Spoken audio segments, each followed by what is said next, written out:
Ам, Я благодарю вас за то, что встретились со мной, нашли время созвониться. Хотела бы сразу, чтобы вы вслух сказали многим кавказцам, потому что я знаю, что потом некоторые из них будут меня упрекать, что с твоего разрешения я обращаюсь на «ты».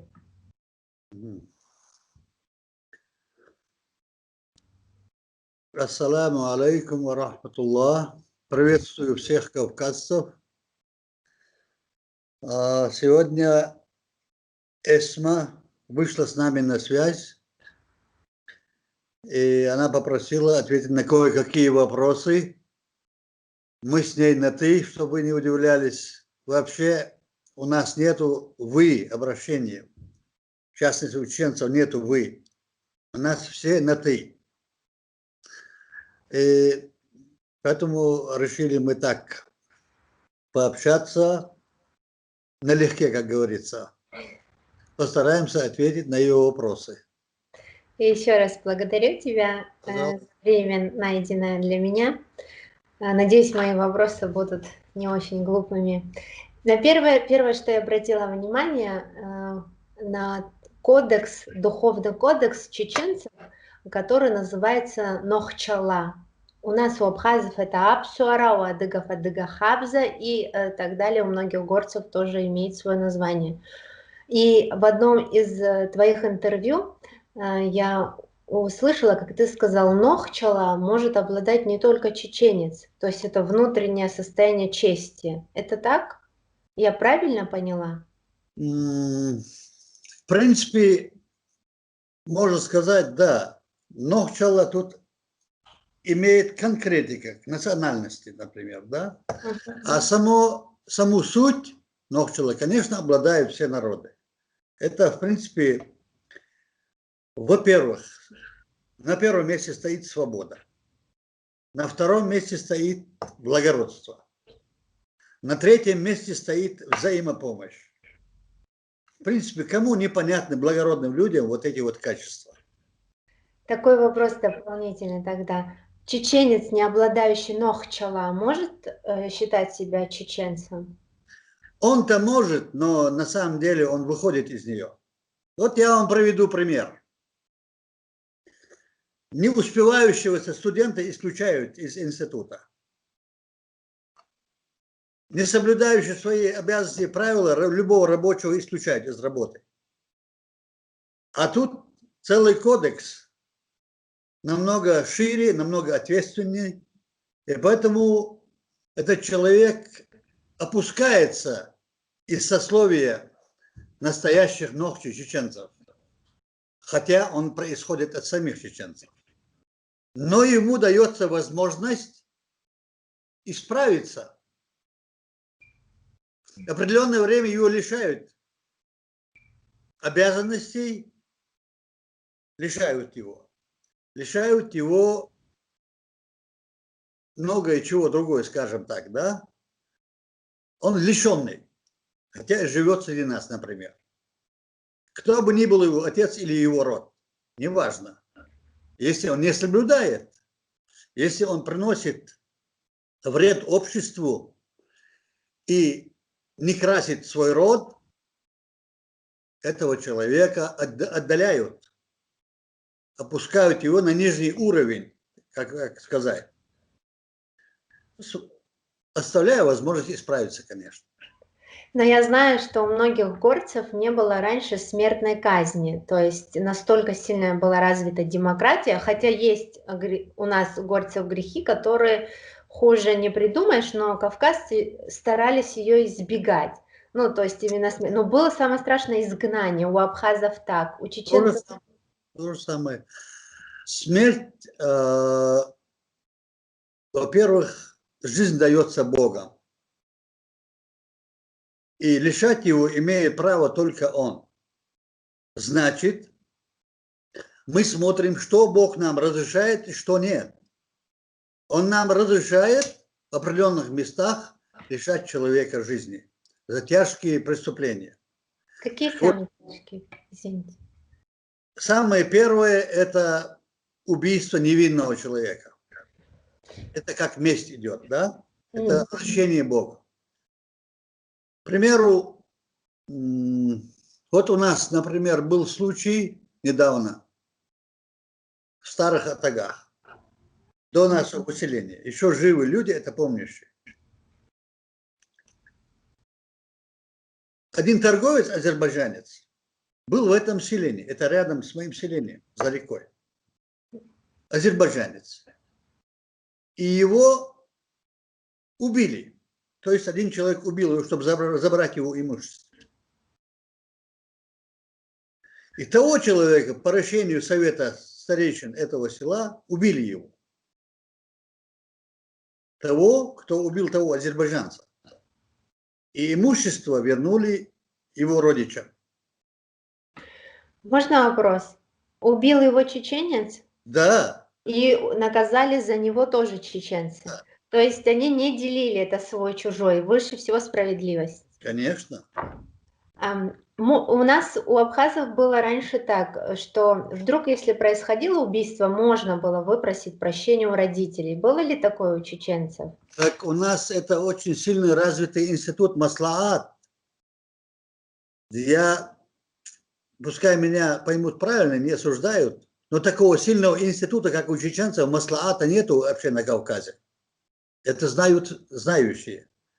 Если, например, идут на прощение кровной мести, идет весь народ.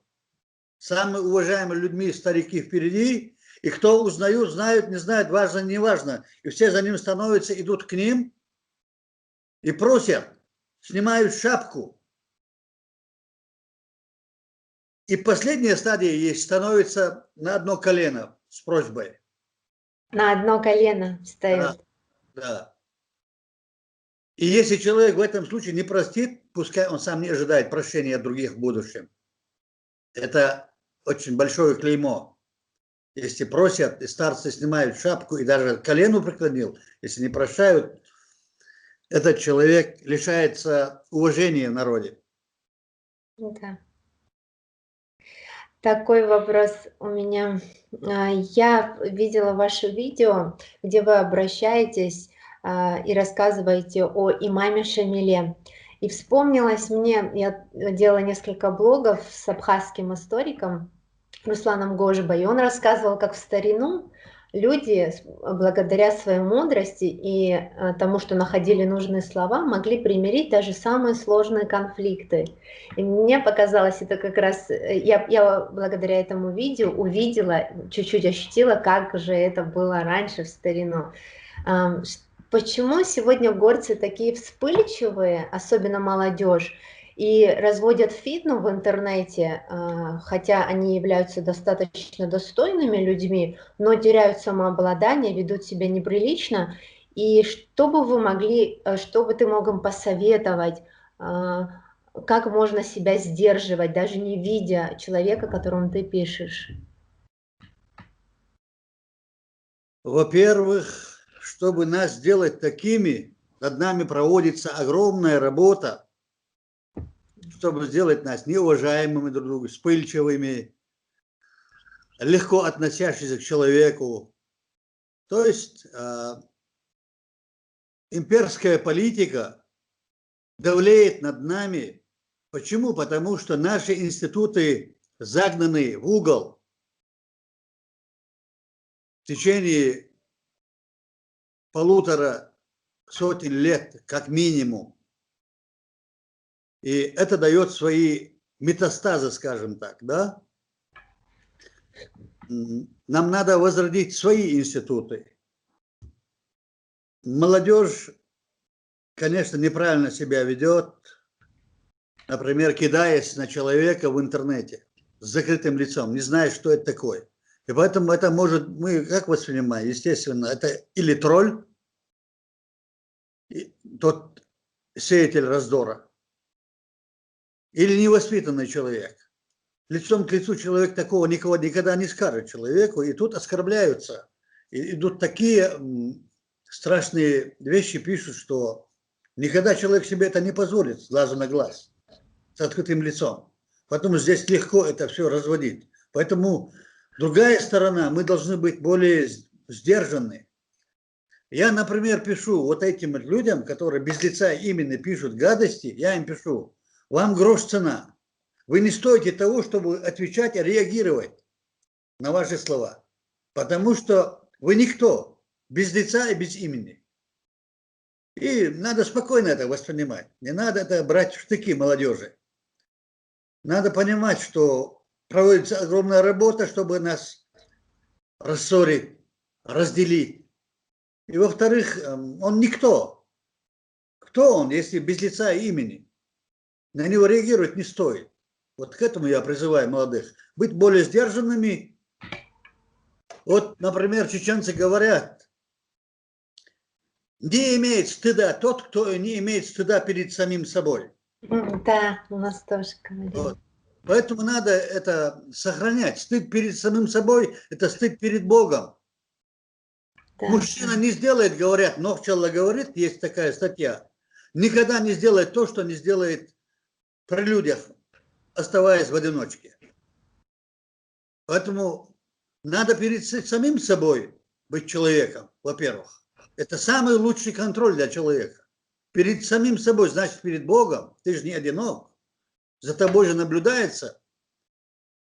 Даже если ты в это не веришь, если ты веришь в свою честь, ты же должен себя уважать. Не уважающий себя не сможет уважать другого. Не обладающий честью не сможет понять, где находится честь.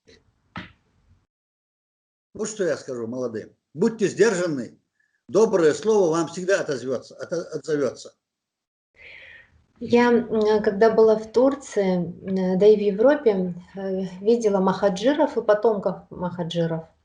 Они такие все дружные между собой.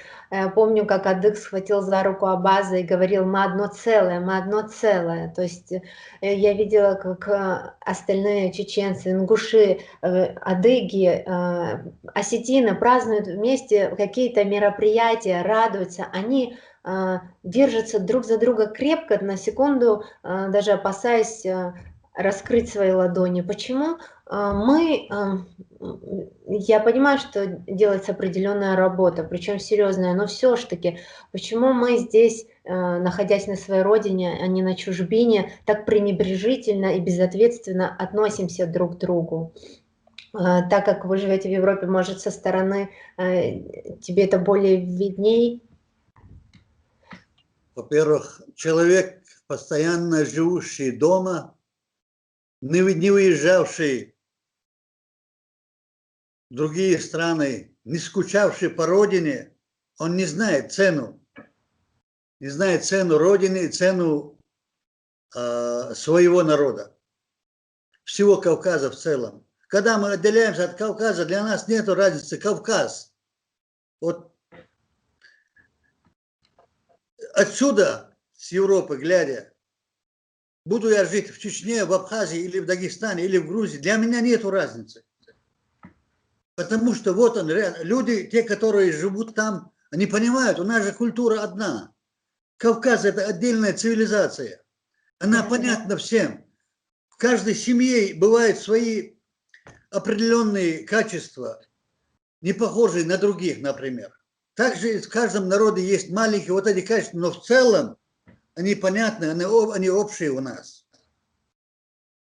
Нам надо было возродиться, уважать друг друга. Уважать. Первое уважение идет. Вот слово сказано, как у нас, на Кавказе все говорят, как и у нас. Рана слова не заживает, рана меча заживает, говорят. Вот надо было нам это слово свое держать. Твое слово – это твой язык, твое лицо. От хорошего исходит хорошее, от плохого исходит плохое. Поэтому эти люди, которые живут в Турции или где-либо, вне пределах Кавказа, они это чувствуют. Они просыпаются там. Как мил Кавказ, как нам мила наша земля, как милы, близкие те люди, которые называются кавказцами. И поэтому там они оценивают, они понимают, они осознают свою близость, свою ценность. и свою потребность в друг друге. У нас есть шанс? Как нету? Не то, что шанс, у нас все есть. Как нету шанса? Конечно, мы же живы, мы же знаем, кто мы. Мы знаем и наши хорошие качества, и знаем наши плохие. Вот плохие надо оставить, остерегаться их, а жить по своим человеческим, хорошим, дружелюбным отношениями, качествами.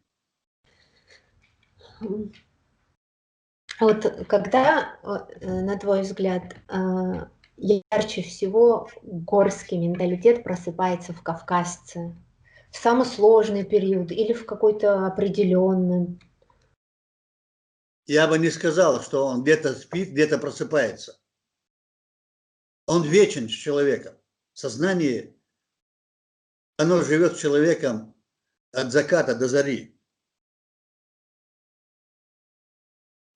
А боли они могут быть, конечно, могут проявиться в тяжелых условиях, проявляются лучшие качества. Как у нас говорят, мужчина познается в беде, друг познается в беде. Друзей, знакомых много, говорят, в мирной жизни, а друзья познаются в беде, в тяжелые времена. Человек проявляется в таких ситуациях. Один смолодушничает, а другой нет. Но у того, кто смолодушничал, есть шанс поработать над собой, в следующий раз провести достойную? Как это нет? Конечно, есть. Если Бог нам прощает, Создатель нас, кто мы такие, чтобы не прощать? Бог прощает прощающих. Он любит тех, кто любит людей. Он любит тех, кто прощает людей. Господин Абу-Бакр, есть ли возможность у кавказцев, живущих на родине, как-то более тесно поддерживать связи с горцами, живущими вне пределах родины? Это все у нас есть. А что им для этого надо? Как куда-то? Я вот знаю, в Турции есть дернеки, они могут приехать и при желании найти. Или 14 и 21 мая, день траура махаджиров, которые покинули свою родину. В Европе есть ли какие-либо мероприятия, куда наши кавказцы при желании могут попасть? Или молодежь между собой, может, могла бы как-то общаться? Такого общего кавказского в Европе, конечно, нет. В Турции они выработали в течение долгого времени, более 100 лет, выработали определенные механизмы. У них есть вот эти вот институты, да, созданные ими для общих дел, для встреч. Но это с разрешения османов, турецкого правительства, мне кажется. Наверное, тем более сегодня, раньше были кое-какие запреты, раньше были в Турции, там запрещали языки, например. Сегодня этого нет. Сегодня уже более свободная страна Турция, чем, например, в прошлом. В этом отношении, слава богу, у нас, я же говорю, есть все обязанности, есть, но не только возможности. Встречаться, понимать друг друга. Если люди не встречаются, они друг друга не знают. Не знающие люди как могут общаться? Надо создавать такие институты. В Европе надо. Самое главное, толчок должен быть из Кавказа. Кавказ сам должен проснуться. Вот В Турции то же самое сказали махаджиры, что ты сейчас говоришь. Вы должны сделать первый шаг, они говорят. Да. Да, конечно. Вот, например, наши предки все время старались к объединению. К разобщению нас толкали все время агрессоры Кавказа. А мы старались все время к сближению, так как это естественно. Во-первых, культура одна, общие ценности у нас одни. Могут быть такие детали незначительные, они не столь важные, они внутрисемейные, внутринародные, скажем так, да, но в целом они понятны для всех нас. И поэтому наши отцы объединялись в трудные времена и всегда старались объединяться в государственное образование. Было много попыток. Их разрушили не мы сами, кавказцы, мы их устанавливали, а разрушали их неприятели, скажем так, да, мягко говоря. Да. И сегодня никто из кавказцев, я думаю, за исключением купленных агрессорами, не против объединения Кавказа. Никто не против. Как может быть против? Во-первых, мы малые народы, понятно друг другу, а агрессор все время империи, они большие. И нам нужно объединяться, как говорят у нас. Если кулак, он один кулак, по пальцам можно раздробить. Да. И это очень понимаю, наши же предки были очень мудрыми. И они, ущемляя себя, сохраняли добрососедство. В ущерб себе сохраняли Ущемляя добрососедство. себя, ты Да, говоришь. сохраняли добрососедство. Да. Без этого никак. Если я, например, буду выдавать все свои недовольства, разве другу, товарищу это будет приятно? Не будет. Если, как говорят, у нас делают глоток этому, у нас говорят, мужчина должен обладать, уметь делать глоток неприятностям. Если я не сделаю глоток, а выдам вот этот негатив, я же негатив выдаю Да. другу или товарищу, он отдалится от меня. Я должен уметь делать глоток, подняться над этим, обладая благородством. Арифин Абубакар, вот анализируя всю нашу историю, какая самая большая ошибка у кавказцев и какое самое большое достоинство, которое может им помочь? Я не вижу наших ошибок. Эти ошибки наши предки не оставляли.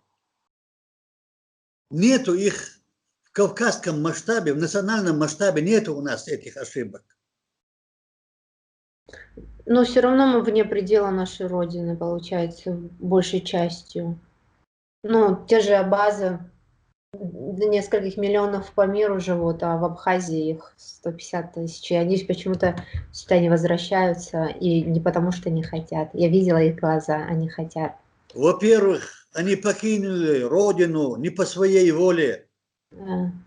со слезами на глазах. И Они плакали, да. во-вторых, нету той почвы, что они могли вернуться домой. Хотя они желают все. Каждый отец семьи умирает, оставляя завещание по возможности вернуться на Кавказ. Да, это так. Они говорили то же самое. Нету почвы им вернуться. Нету, Кавказ не свободен. Его Величество свободы у нас отняли ее. Не свободен Кавказ в целом. И южный.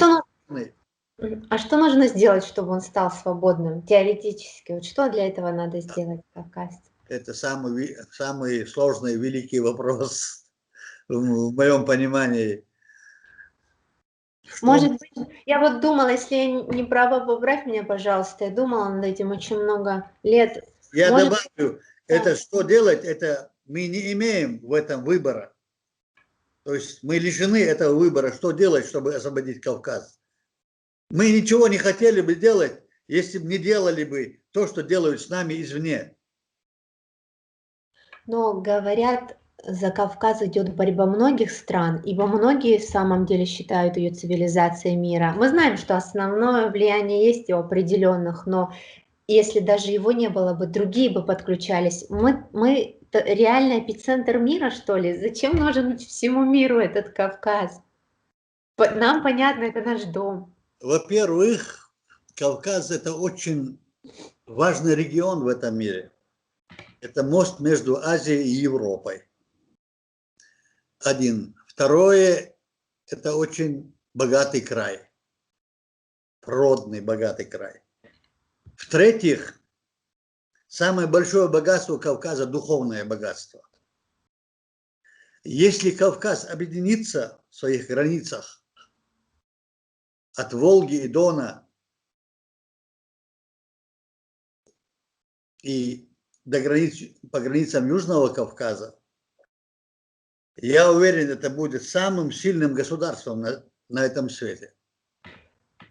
по этим трем качествам, которые мы обладаем. И зная это,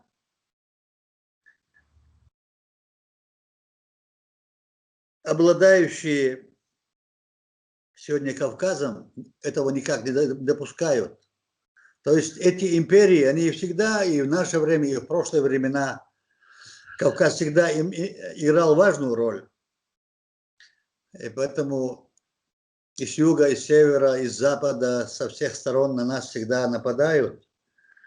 Как говорится, свято место пусто не бывает. Кто контролирует Кавказ, он контролирует многое. Поэтому и сегодня идет между ними борьба, не спрашивая нас, самих кавказцев, вот идет борьба всегда вечно между этими империями. Потому что мы разъединены. Если мы были бы объединены, у них не было бы возможности играть нашей судьбой у этих империй. Могу я рассказать одну историю? Пожалуйста. Несколько лет назад в Абхазию приезжали японцы. Они здесь исследования какие-то проводили, и уезжая, абхазы их спросили. Я просто к тому, что это к горцам относится, не только к абхазам. Да. Скажите, там при определенных обстоятельствах нас такое количество здесь, в таких условиях, ну, достаточно сложных, нас очень мало осталось. Сколько там ЮНЕСКО сказал при таком количестве населения, там 150 тысяч, 200, народ проживает там 50 лет. Сколько нам осталось? Японцы на что сказали, это невозможно сказать, потому что вы непредсказуемые, по всем законам этого мира вы должны были уже давно погибнуть. Я думаю, если горцы преодолели такие сложные времена, у нас реально есть шанс изменить все. Шанс всегда есть. Хотя дела, например, очень хуже всех на западе Кавказа, у адыгов, у абхазов, у них хуже в этом отношении, в процентном отношении проживания людей на своей родине. Там хуже. Но шанс, конечно, у нас есть всегда. Например, многие пишут, что Россия не допускает возвращения черкесов, абхазов, адыгов. Не допускает.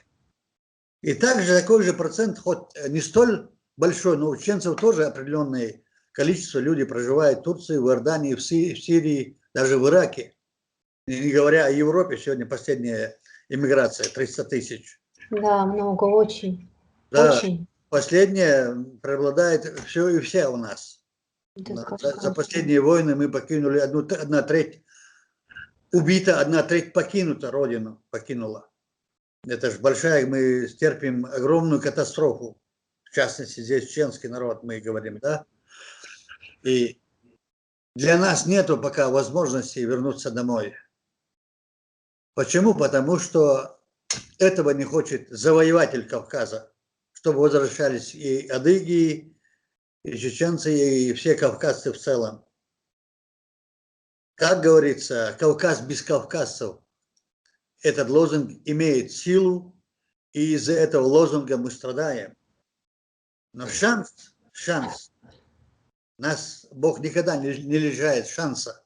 Шанс, конечно, у нас есть. А для этого нам надо объединиться? Естественно.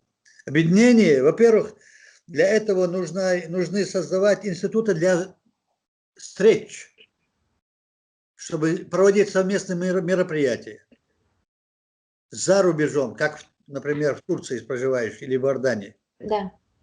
И также в Европе, например, в Европе в основной костяк сегодня чеченцев, кавказцев. Да. Есть люди, которые записаны чеченцами, тоже много кавказцев в Европе. Но Да. мы не против. Надо нам вот создавать такие институты. Время, наверное, не созрело еще, не знаю. В целом, например, мы, если взять частных чеченцев, мы встречаемся по разным датам, там, по разным трагедиям или по праздникам, мы встречаемся. Но в целом общекавказского такого нет. Вот надо их создавать. Надо, необходимо. Во-первых, надо было этот толчок сделать из Кавказа. Да. Кавказские народы должны были сделать этот толчок. Там ставленники на Кавказе не заинтересованы этим. Желание у народов у всех одинаковое есть. Для дружбы, для взаимопомощи. А вот администрация, поставленная завоевателями Кавказа, этого не допускает, если говорить вещи своими именами. Потому что это не в их интересах. Чтобы мы вернулись, чтобы мы объединились, чтобы мы восстали на своих корнях. Этому стоит огромное препятствие. Но нам надо работать по мере своих сил. Я благодарю вас за сегодняшнее интервью и хочу спросить сразу разрешение. Можно еще раз как-нибудь провести интервью с тобой? Почему нельзя?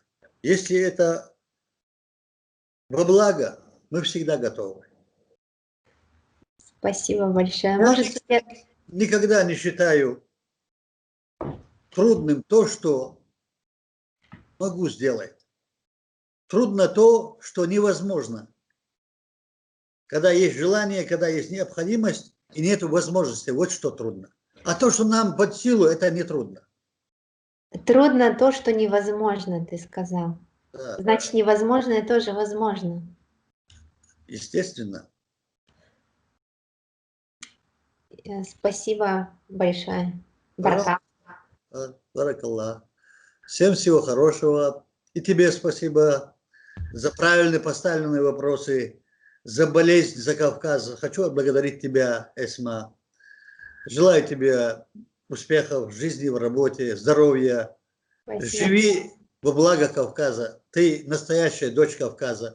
Приятно тебя видеть в этом нашем одеянии. Я благодарю вас. Салам всем твоим близким и всему Кавказу. Итого, все раз.